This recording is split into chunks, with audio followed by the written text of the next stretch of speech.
দুপুর আর বলবো না, বিকেল হয়ে গেল। আজকে ছিল বোনের জন্মদিনের স্পেশাল লাঞ্চ থালা সাজানো, সেটাই করে নিয়েছিলাম। তো অনেকটাই সময় লেগে গেল, আর অনেক কিছু রান্নাবান্নাও ছিল। এত কিছু রান্নাবান্না করলে সময় তো লাগবেই।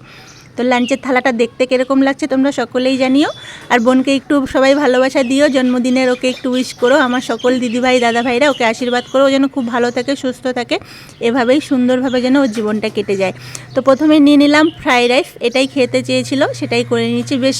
বেশি করে কাজু কিশমিশ দিয়ে ফ্রাইড রাইসটা হয়েছে। ফ্রাইড রাইসের উপরে নিয়ে নিল লেবু, গন্ধরাজ, এটা হচ্ছে শসা আর পেঁয়াজ, গাজর স্যালাডে নিয়ে নিয়েছে।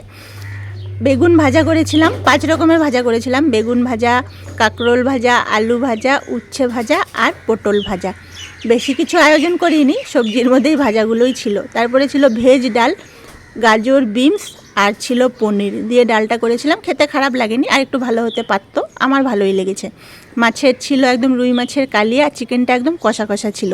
আর ছিল ক্ষীর, দই, আচার, 2 রকমের মিষ্টি। সব মিলিয়ে দুপুরের লাঞ্চটা খুব সুন্দর হলো। একটু দেরি হয়ে গেল, কিন্তু খাওয়া দাওয়াটা খুব সুন্দর হয়েছে।